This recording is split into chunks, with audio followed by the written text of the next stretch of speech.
अब तक 15 लोग भारत के राष्ट्रपति बन चुके हैं, 15 लोग भारत के प्रधानमंत्री बन चुके हैं और 50 लोग भारत के चीफ जस्टिस ऑफ इंडिया बन चुके हैं। मोदी जी 15वें भारतीय हैं प्रधानमंत्री बनने वाले, मुर्मू जी 15वीं भारतीय हैं राष्ट्रपति और चंचूड़ साहब 50वें भारतीय हैं सीजीआई बनने वाले। और बहुत आशा थी लोगों को, आज भी आशा है। मोदी जी से, चंचूड़ साहब से और मुर्मू जी से लोगों को बहुत आशा है। सबको लगता है कि तीनों लोग ईमानदार हैं, तीनों लोग मेहनती हैं, तीनों लोग मिलेंगे, बैठेंगे और भारत की समस्याओं के मूल कारण पर चर्चा करेंगे। भारत की 50% समस्याओं का जो मूल कारण है वो भ्रष्टाचार। दुर्भाग्यवश न लोकसभा में भ्रष्टाचार पे चर्चा हो रही है, न राज्यसभा में भ्रष्टाचार पे चर्चा हो रही है, न सुप्रीम कोर्ट में भ्रष्टाचार पे चर्चा हो रही है। हवलदार का बिहेवियर वैसे ही है, थानेदार का बिहेवियर वैसे ही है, पेशकार का बिहेवियर वैसे ही है, तहसीलदार का बिहेवियर वैसे ही है। थाना आज भी भ्रष्टाचार का अड्डा बना हुआ है, तहसील आज भी भ्रष्टाचार का अड्डा बनी हुई है, जिले आज भी भ्रष्टाचार के अड्डा बने हुए हैं। डिस्ट्रिक्ट कोर्ट में न्याय बिक रहा है, लोग खरीद रहे हैं, पैसा दे रहे हैं, जमानत करा रहे हैं, पैसा दे रहे हैं, तारीख ले रहे हैं, सब कुछ चल रहा है। वैसे सारे बड़े ऋषि मुनि भारत में पैदा हुए, सारे देवी देवताओं ने भारत में जन्म लिया, भगवान राम, कृष्ण, भगवान महावीर, गौतम बुद्ध, सबने भारत में जन्म लिया। लेकिन जितना भ्रष्टाचार भारत में है इतना जापान में नहीं है, सिंगापुर में नहीं है, दुनिया के कई देशों में नहीं है। और जानते हैं क्यों? क्योंकि इस पर गंभीरता के साथ काम नहीं हुआ। भ्रष्टाचार कोई ऐसी लाइलाज समस्या नहीं है, पूरी दुनिया में भ्रष्टाचार नहीं है। सबसे दुख की बात यह है कि भारत में बाकी सारे इंडेक्स पे बात होती है, ईज ऑफ डूइंग बिजनेस, ये दुनिया भर के इंडेक्स की बात होती है, कभी रूल ऑफ लॉ इंडेक्स पे चर्चा ही नहीं होती। भारत आज तक कभी टॉप 20 में, टॉप 50 में आया ही नहीं। टॉप 20 छोड़िए, रूल ऑफ लॉ इंडेक्स में भारत कभी 60वें नंबर पे, कभी 65वें नंबर पे, कभी 70वें नंबर पे, ऐसे ही रहा, कभी आया नहीं टॉप 20 में या टॉप 10 में आया नहीं। लेकिन इसके ऊपर कभी सुप्रीम कोर्ट में, लोकसभा, राज्यसभा में चर्चा ही नहीं हुई कि Bharat rule of law index में टॉप पे क्यों नहीं आ रहा है। करप्शन परसेप्शन इंडेक्स में भारत कभी टॉप 50 में भी नहीं आया, कभी 80वें नंबर पे, कभी 85 नंबर पे, कभी 90 नंबर पे। लेकिन भारत में करप्शन इतना ज्यादा क्यों है, ट्रांसपेरेंसी क्यों नहीं आ रही है, इस पे भी ना सुप्रीम कोर्ट में चर्चा हो रही है, ना लोकसभा में, ना राज्यसभा में। इसीलिए चूंकि आशा बहुत लोगों की थी तो अब निराशा बढ़ रही है। जिससे जितनी ज्यादा आशा होती है ना, उतनी ज्यादा उससे निराशा होती है। कहते हैं ना, जिससे जितना ज्यादा प्यार होता है बाद में उतनी ज्यादा नफरत शुरू हो जाती है। वैसे जिससे ज्यादा आशा होती है उससे ज्यादा निराशा भी होती है। इसलिए मैं हाथ जोड़ के निवेदन कर रहा हूं, माननीय राष्ट्रपति जी से निवेदन कर रहा हूं, आप माननीय प्रधानमंत्री जी को और माननीय चीफ जस्टिस ऑफ इंडिया चंचूड़ साहब को बुलाइए और बुला के पूछिए कि भारत में जस्टिस विद इन ईयर कब लागू होगा। केवल कठोर कानून बन जाए और जो अपराध पैसे के लिए किया जाता है उसमें 100% प्रॉपर्टी जब्त करने, नागरिकता खत्म करने, आजीवन कारावास, फांसी देने के लिए कानून बन जाए और जस्टिस विद इन ईयर, मतलब 1 साल में सजा हो जाए। मैं गारंटी के साथ कहता हूं, जो नीट वाला पेपर, नीट के पेपर पे इतना बवाल हो रहा है ना, ये बवाल ही नहीं होता। जस्टिस विद कठोर कानून हो, 100% प्रॉपर्टी जब्त करने, नागरिकता खत्म करने, आजीवन कारावास, फांसी देने, और वो भी 1 साल के अंदर। मैं गारंटी के साथ कहता हूं माफिया राज खत्म हो जाएगा। नकल माफिया भारत छोड़ के भाग जाएंगे।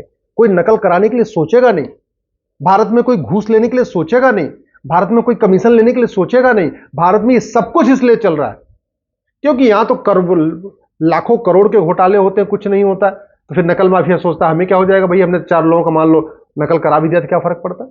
कितने लोगों का जो है फ्यूचर बर्बाद हो रहा है, कितने लोग निराशा में हैं। एक पेपर आउट हो जाता है ना तो लाखों जो यूथ है, जो पूरे साल भर तैयारी करके रहते हैं, वो फ्रस्ट्रेट हो जाते हैं। और अगर एक बार उन्होंने क्लियर कर लिया, अगली बार बाई द वे किसी कारण से नहीं हुआ तो और ज्यादा फ्रस्ट्रेट हो जाते हैं। तो ये पेपर लीक होना बहुत खतरनाक है। साइबर फ्रॉड हो रहे हैं, लोगों के बैंक से, खातों से पैसा उड़ रहा है। क्यों?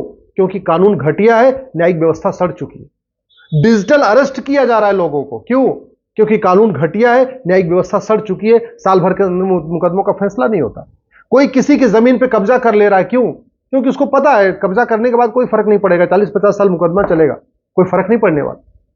लोग फर्जी वसीयत बनवा ले रहे हैं। क्यों? क्योंकि उनको पता है फर्जी, यहां भारत में झूठ बोलना, कोई झूठा डॉक्यूमेंट तैयार करना कोई गंभीर अपराध नहीं है। भारत में करोड़ों लोग झूठी शिकायत से परेशान है, झूठे एफआईआर से परेशान है, झूठी पुलिस की जांच से परेशान है, झूठी गवाही से परेशान है, झूठे हलफनामे से परेशान है, झूठे मुकदमे से परेशान है, करोड़ों लोग। लेकिन इस पर न लोकसभा में चर्चा हो रही, न राज्यसभा में चर्चा हो रही, न सुप्रीम कोर्ट में चर्चा हो रही।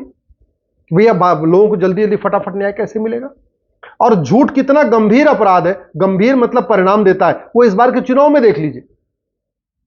25 फर्जी वीडियो वायरल किए गए थे।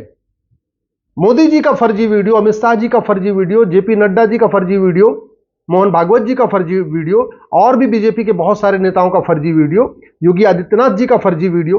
फर्जी वीडियो बनाने की हिम्मत क्यों पड़ती है? उनको पता है कोई बात नहीं, आप फर्जी वीडियो बना लेंगे ना, 4-6 महीने जेल में रह लेंगे, क्या फर्क पड़ता है भाई? फर्जी वीडियो बनाने पर अगर 5 करोड़ रुपए मिल जा रहा हो तो बाद में अगर 6 महीने सजा हो जाए, 1 साल सजा हो जाए तो क्या फर्क क्या पड़ता है? तो खौफ नहीं है। कानून इतना घटिया है कि लोगों के दिमाग में एकदम खौफ है ही नहीं है। वो प्रधानमंत्री का फर्जी वीडियो वायरल कर दे रहे हैं। आप देखिए अभी इस बार के चुनाव में लोग जो है जाके कह रहे हैं कांग्रेस के ऑफिस में हमको 8,500 रुपए दो। कानून इतना घटिया है कि कांग्रेस को इस बात का खौफ ही नहीं है कि अगर हम फर्जी वादा कर देते तो कोई फर्क नहीं पड़ेगा। और कांग्रेस ने ही काम किया, 1 लाख रुपए का खटाखट वाला वादा किया, लोगों से फॉर्म भरवा लिया, फर्जी फॉर्म, योजना बनी नहीं है, मंत्रिमंडल से सैंक्शन नहीं हुई है, अप्रूवल हुआ नहीं, और फर्जी फॉर्म भरवा लिए गए। कांग्रेस ने यूपी में फॉर्म भरवाया, बिहार में फॉर्म भरवाया, और केजरीवाल ने दिल्ली में फर्जी फॉर्म भरवा लिया। अब दिल्ली की महिलाएं सड़क पे आके घूम रही, हमको 1,000 रुपए देने का वादा किया था, फर्जी फॉर्म भरवाया था, हमको तो पैसा नहीं मिल रहा। इधर यूपी बिहार में महिलाएं कांग्रेस के नेताओं को ढूंढ रही हैं। लेकिन यह बहुत गंभीर मामला है। आप जरा सोचिए ना कि फर्जी फॉर्म क्यों भरवाया? क्योंकि कानून का खौफ नहीं है। फर्जी वादा क्यों किया? कानून का खौफ नहीं है। फर्जी वीडियो कैसे वायरल कर दिया? कानून का खौफ नहीं है। अगर ये फर्जीवाड़ा बंद हो जाए तो करोड़ों लोगों के जीवन में सुख चैन आ जाएगा। करोड़ों लोगों को, 5 करोड़ मुकदमे चल रहे हैं district court, high court, supreme court में। जानते हैं इसमें आधे फर्जी हैं। केवल नार्को पॉलीग्राफ ब्रेन मैपिंग कानून बन जाए और झूठ बोलना, झूठी शिकायत करना और झूठी गवाही देना ये गंभीर अपराध हो जाए, इसके 50% मुकदमे अपने आप खत्म हो जाएंगे। न जजों की संख्या बढ़ानी पड़ेगी, न कोर्ट की संख्या बढ़ानी पड़ेगी, और फटाफट 1-1 साल के अंदर फैसला होना शुरू हो जाएगा। 5 करोड़ केस अलग चल रहे हैं, तहसीलदार के यहां, एसडीएम के यहां, एडीएम के यहां, चकबंदी अधिकारी के यहां, डीडीसी के यहां, एसओसी के यहां, कमिश्नर के यहां, और वो भी आधे उसमें से फर्जी वाले हैं केस। किसी ने फर्जी वसीयत बनवा रखी है, किसी ने फर्जी विरासत बनवा रखी है, किसी ने फर्जी कागज बनवा रखा है, किसी ने फर्जी आधार बनवा रखा है, किसी ने फर्जी राशन कार्ड बनवा रखा है, किसी ने फर्जी डोमिसाइल सर्टिफिकेट, सारा फर्जीवाड़े का खेल। तो अगर हमने फर्जी झूठ के खिलाफ गंभीर अपराध बनाया तो रेवेन्यू वाले केस जो चल रहे हैं एसडीएम, एडीएम, तहसीलदार के यहां, वो भी खत्म हो जाएंगे, और district court, high court, supreme court में भी खत्म हो जाएंगे। कोई झूठा वादा नहीं कर पाएगा। नेता जो झूठ का जहर घोलते हैं और आपस में लड़ा देते हैं, दलित बनाम सवर्ण करा देते हैं झूठे भाषणबाजी से, वो झूठ बोलना बंद कर देंगे। हवाई बात करते हैं, हवाई प्रेस कॉन्फ्रेंस करते हैं। कुछ दिन पहले आपने देखा होगा दिल्ली में प्रेस कॉन्फ्रेंस हुई कि तिहाड़ जेल में केजरीवाल जी को जहर दिलवाया जाएगा, जबकि तिहाड़ जेल खुद ही केजरीवाल जी के अंडर में है, फिर भी मंत्री प्रेस कॉन्फ्रेंस कर रहे हैं। क्यों? क्योंकि झूठ बोलना गंभीर अपराध नहीं है। इसलिए मैं चंचूड़ साहब से भी निवेदन करता हूं, मोदी जी से निवेदन कर रहा हूं, और राष्ट्रपति द्रौपदी मुर्मू जी से निवेदन कर रहा हूं, प्लीज इस मामले पर गंभीरता के साथ चर्चा करिए, सोचिए, चिंतन करिए। आखिर क्या कारण है कि जापान में भ्रष्टाचार नहीं है, सिंगापुर में भ्रष्टाचार नहीं है, न्यूजीलैंड में भ्रष्टाचार नहीं है, जर्मनी में भ्रष्टाचार नहीं है, डेनमार्क में भ्रष्टाचार नहीं है, और भारत में इतना क्यों है? और भ्रष्टाचार हमारी राष्ट्रीय सुरक्षा के लिए खतरा है, भ्रष्टाचार हमारी भारत की संस्कृति के लिए खतरा है। ये जो घुसपैठिए आते हैं भ्रष्टाचार के कारण आते हैं, घूस दे के अंदर आते हैं, घूस दे के आधार बनवाते हैं, घूस दे के राशन कार्ड बनवाते हैं, घूस दे के ड्राइविंग लाइसेंस बनवाते हैं, घूस दे के वोटर आईडी बनवाते हैं, सब कुछ भ्रष्टाचार के कारण चल रहा है। ये जो भारत में धर्मांतरण का खेल चल रहा है, ये भी भ्रष्टाचार से चल रहा है। मिशनरियों को फंडिंग और जिहादियों की फंडिंग पूरी तरीके से ब्लैक मनी से होती, काले धन से होती, हवाला के जरिए होती।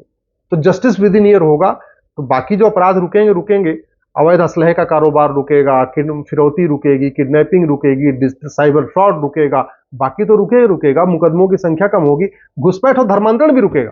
इसलिए मैं आपसे हाथ जोड़ के निवेदन कर रहा हूं, please justice with in year लागू करने के लिए गंभीरता के साथ चिंतन करिए। सुप्रीम कोर्ट में भी जस्टिस विद इन ईयर पे चर्चा होनी चाहिए, लोकसभा में भी जस्टिस विद इन ईयर पे चर्चा होनी चाहिए, राज्यसभा में भी जस्टिस विद इन ईयर पे चर्चा होनी चाहिए। अगले 1 साल के अंदर कानून बना के justice with in year effectively लागू जरूर होना चाहिए।